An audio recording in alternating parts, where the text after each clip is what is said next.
Jaya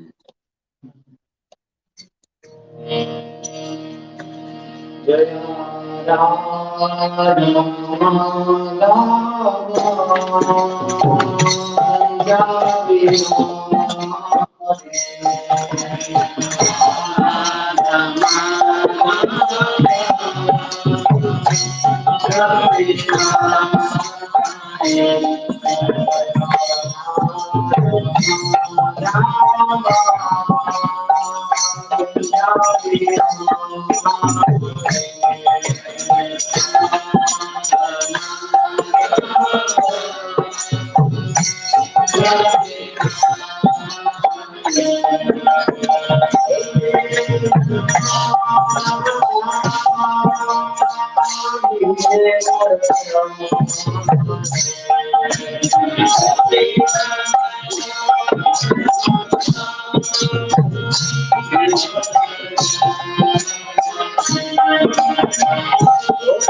Om Namo Bhagavate Vasudevaya.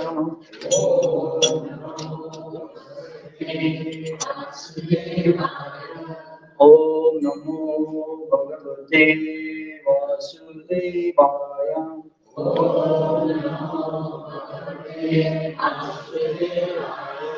Om Namo Bhagavate Vasudevaya. Om Namo Bhagavate Vasudevaya.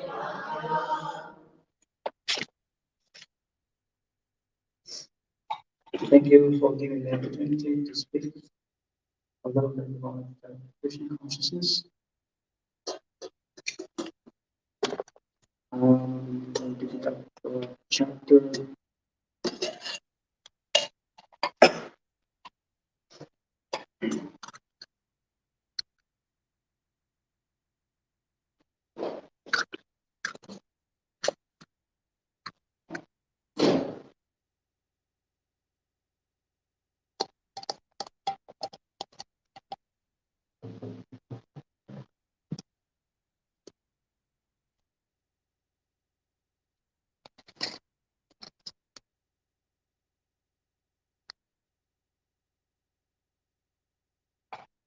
nature and the enjoy in consciousness.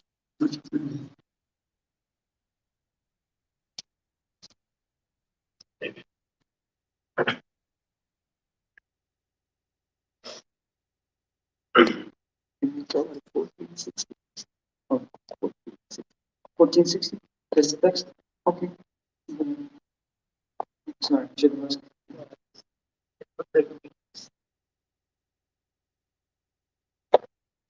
Read months until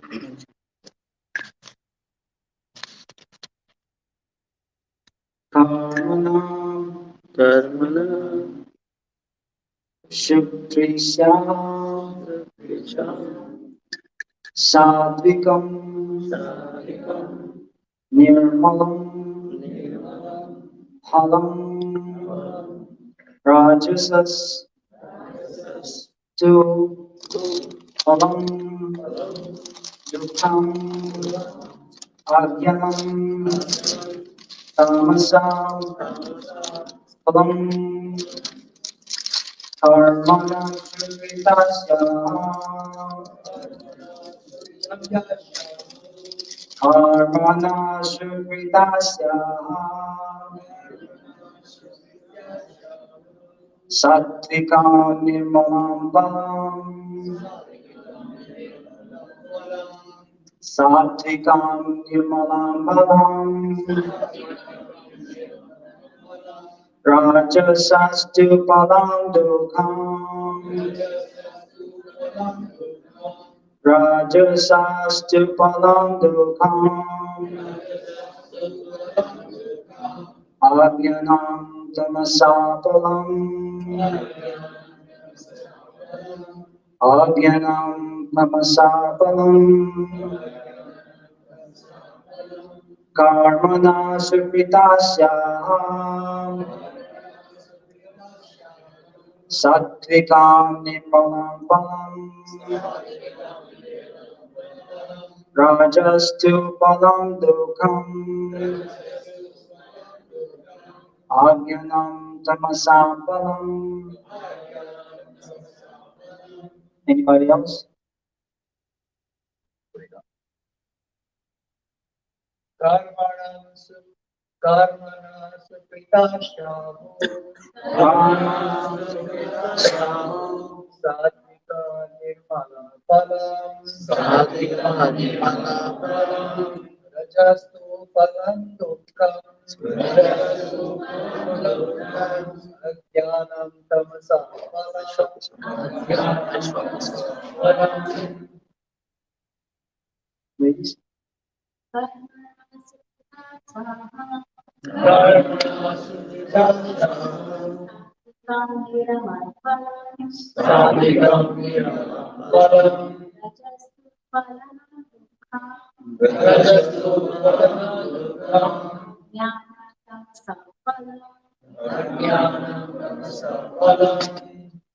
Karmana of work. Su Vitasya Pies. Aha is sad. Sad becomes in the mode of goodness. Nirmalam purified. Palam the results. Urjasa of the mode of passion. Two but Palam the result. Dukam misery. Aganam nonsense. Tamasa of the mode of ignorance. Palam the result. Translation of Shri is the verse. The result of pious action is pure and is said to be in the mode of goodness, but action done in the mode of passion results in misery, and action performed in mode of ignorance results in foolishness. The result of pious activities in mode of goodness is pure. Therefore, the sages who are free from all illusion are situated in happiness, but activities in mode of passion are simply miserable. Any activity for material happiness is bound to be defeated. If, for example, one wants to have a skyscraper, so much human misery had to be undergone before a big skyscraper can be built. The financier has to make much trouble to earn mass of wealth, and those who are slaving to construct the building have to render physical toil. The miseries are there. Thus, Bhagavad Gita says that in any activity performed under the spell of the mode of passion, there is definitely great misery. There may be a little so-called mental happiness. I have this house or this money, but this is not actual happiness. As far as mode of ignorance is concerned, the performer is without knowledge, and therefore all his activities result in present misery, and afterwards he will go on towards animal life. Animal life is always miserable, although under the spell of illusory energy Maya, the animals do not understand this. Slaughtering poor animals is also due to mode of ignorance. The animal killers do not know that in the future the animal will have a body suitable to kill them. That is the law of nature. In human society, one kills a man has to be hung. That is the law of state. Because of ignorance, people do not perceive that there is a complete state controlled by the Supreme Lord. Every living creature is a son of the Supreme Lord, and he does not tolerate even an ant's being killed. One has to pay for it. So indulgence in animal killing for the taste of the tongue is the grossest kind of ignorance. A human being has no need to kill animals because God has supplied so many nice things. If one indulges in meat eating anyway, it is to be understood that he is acting in ignorance and is making his future very dark. Of all kind of animals killing, the killing of cows is the most vicious because the cow gives us all kind of pleasures by supplying milk. Cow slaughter is the act of grossest type of ignorance.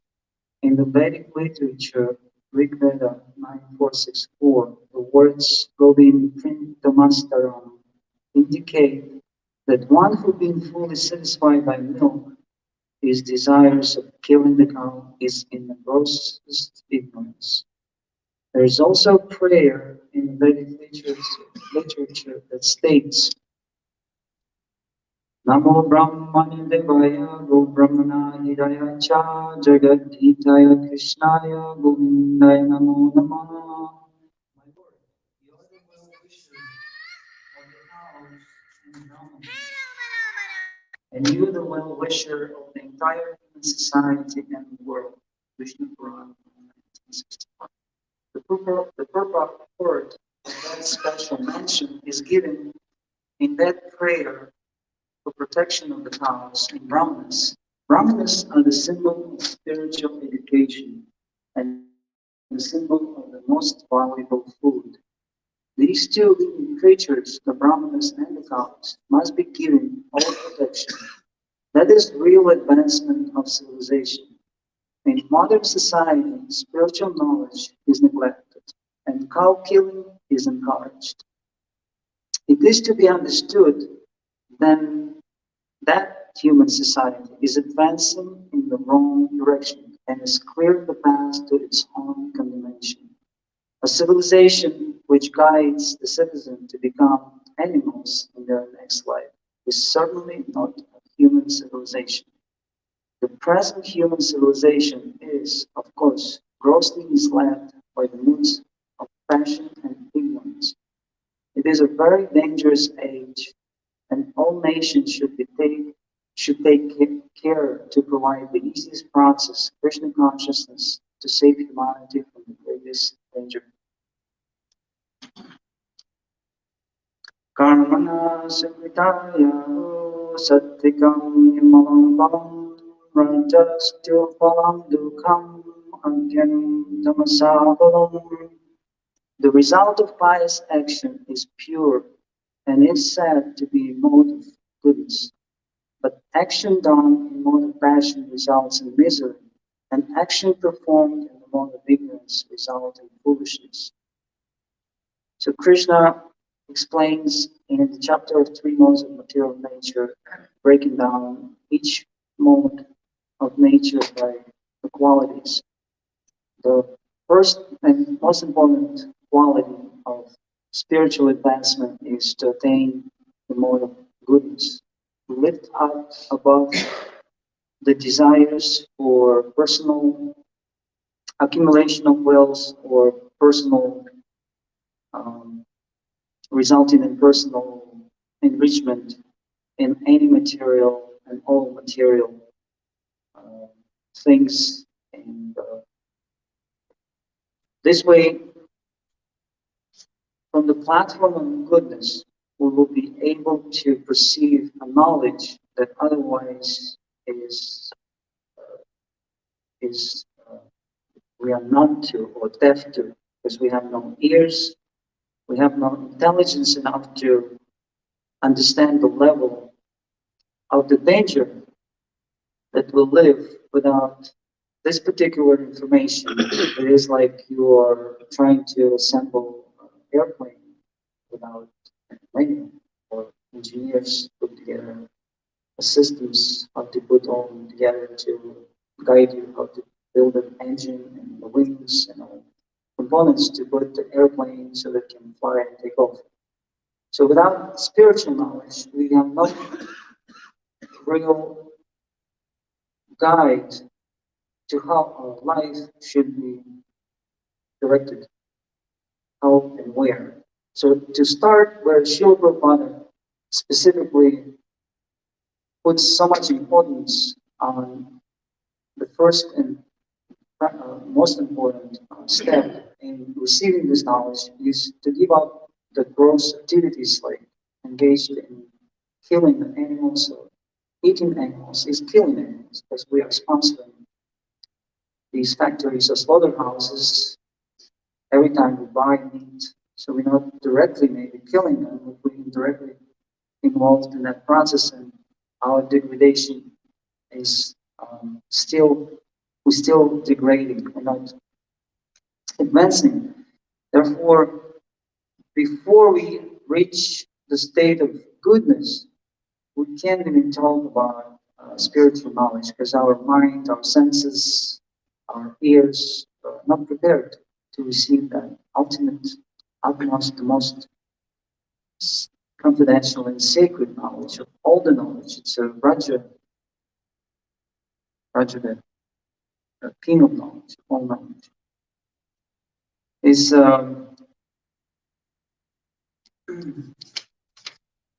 we will know what the modes of nature exist in the world if we weren't told about this by Krishna and by our spiritual masters. We would have no idea why at some time we act in a certain way and the other times we act some other ways. And with this knowledge and with the process, it gives us the tools to consciously step above of things that disturbing our spiritual path. Any material endeavor, as it says here, Srila Prabhupada in commentary, that it will be definitely end up in misery. Any endeavor in attaining or um, obtaining anything that materially binding us to getting more sensual gratification will get us in bigger misery. It's always compared with how the children will enjoy a little present for a small period of time, but then they will be done with it within a few minutes, and then they're looking for another a way of entertaining themselves. So our senses are a similar way. We are getting ideas mostly from advertisements. Advertisements are created in such a way that we don't even know we need something, but all of a sudden we feel, oh, it's definitely what we need. And there's the whole psychological system, institutes developed on how to present a product in a manner that you would think that when you see that is actually what you want. It becomes like embedded in your mind. That's what it's the skill of those institutes and people who work on that. I recently come across to with it's American ideology. It comes from American ideology, and in the field of psychology, it is very common. It is very known that how the product and marketing of a product is developed in the United States, and this formula is kind of copied by other countries that are in the same structure. They are countries in the same manner as Americans, like with the way of electing officials and the way of democracy is exercised in their countries, where these psychological approaches, they are a driving force of economical growth.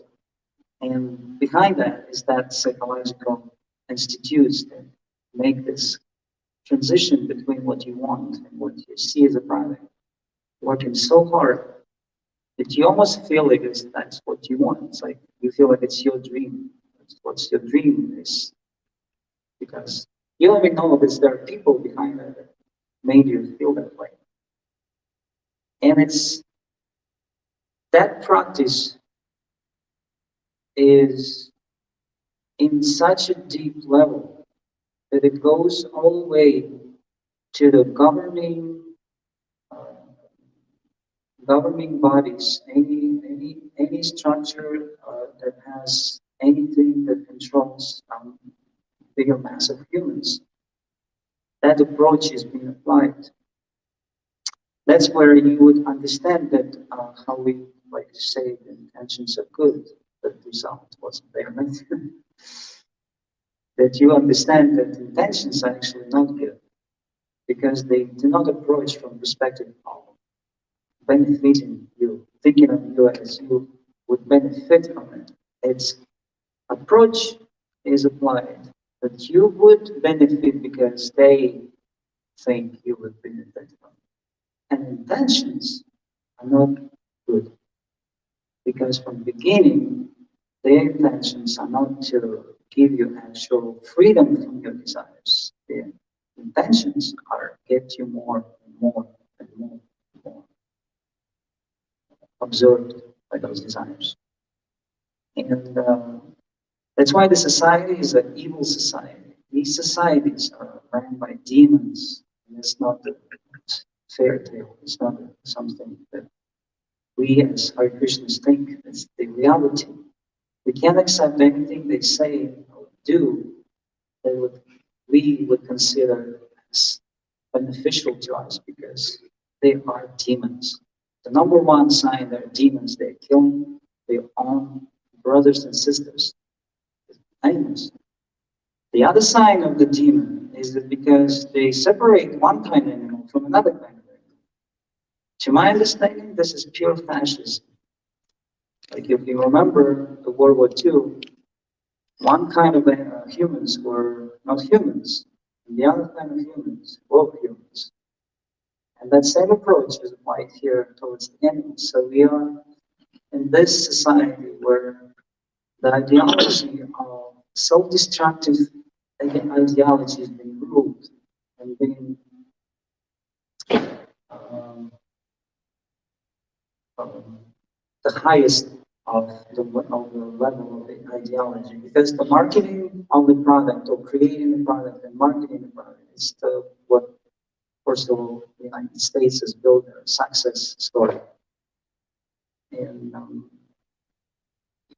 that goes straight to that level of our frustration with these products and these ideological approaches, how we perceive what we think is what our dreams and what fulfilling our dreams is, how this whole psychologically in our life playing. We don't feel it because that's the skill of those institutes. We don't feel it as it was foreign to us. We don't need any of it. None. We don't need to be dressed as good as they're presenting to be dressed. We don't need to be looking as beautiful as they present, because the idea for women to look pretty is to attract the opposite sex, for example, right?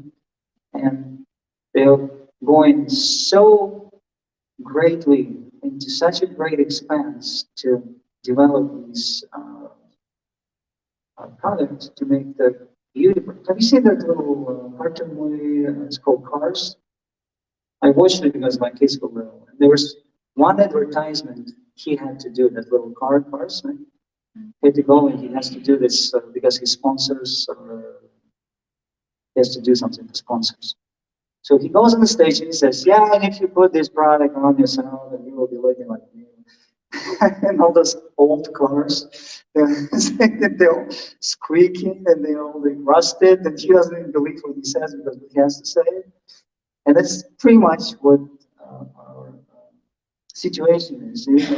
They try to tell us it's all of those things that surround us are what will make us happy, but it's the wrong product. It's not the product that will have our happiness arrive, because our happiness have to come from within, not from outside. It's not from the senses are telling, and mind, because we don't educate our mind, we don't subdue our mind, we don't engage in the yoga process of controlling our mind. It starts from that. We control our mind, we control our senses, and then that will get us into a stable position above the gunas. And the first step is to get to a mode of goodness. Because in mode of goodness, you will more likely than less think of things that will benefit you in the long term and others around you as well, as far as what you do and how you portray yourself in society. The success and progress of any society is dependent totally and on completely on how many sane people are living in a society. Totally. Our progress depends on a percentage of sane people in the society. Because the wars, for example, don't happen in places where people are above the goodness, above the norms of passion and ignorance. They're not more likely to be aggressive towards enemies, even though they may be an actual enemy. The, the mode of goodness. There's another little story about the donkey and the lion, where the donkey would say, the grass is blue. And the lion would say, no, the grass is green. So they were arguing. And then the donkey says, let's go and ask the king of the animals. Tiger. Oh no, there's a tiger and donkey. So let's go and ask the lion. So we go to a lion, and the donkey's asking, Lion, is the grass green or blue? He says, blue. I told you it was blue. And he runs and happily jumps away. Yeah, I was right. The grass is blue. The grass is blue. And but the lion was arguing with me that it was green. Well, uh, yes, you're right, donkey. The grass is blue, and the lion had to be punished. For like 2 years, don't speak. He can't speak because he was wrong. And after the donkey ran away, happy that he was right and the tiger was wrong, the tiger asked, Lion, how is it? The grass is not blue, it's green. He said, yes, it's green. And why did you punish me? Because you're so stupid. Why are you arguing with the jackass? And because you argued with the jackass, I punished you because you shouldn't be arguing with the stupid people, basically. Not arguing, it's pointless. They will still think they're smart. They still stay. He's still a donkey, still stupid. But you should engage in arguments with the stupid people. So why I say that is how you present this knowledge, for example, to people that you haven't seen or known. And they would never accept it just because you say that. And arguments about philosophical points or spiritual points is pointless because they're not on the same level. They don't see how you see. And you took you a long time to see that this light and arguing with them. So what we have to do as part of helping this society is to help them to elevate. The process is pretty simple. You have to feed them prasad. You have to educate them about the importance of not eating, but creating the environment where they can come and join and have a little touch with what we try to help them to be in a sublime position rather than be staying in modes of passion, be affected by all this surrounding that are constantly telling us what our happiness that comes from the senses. Thank you. I want to keep it short. So, do you guys have any questions?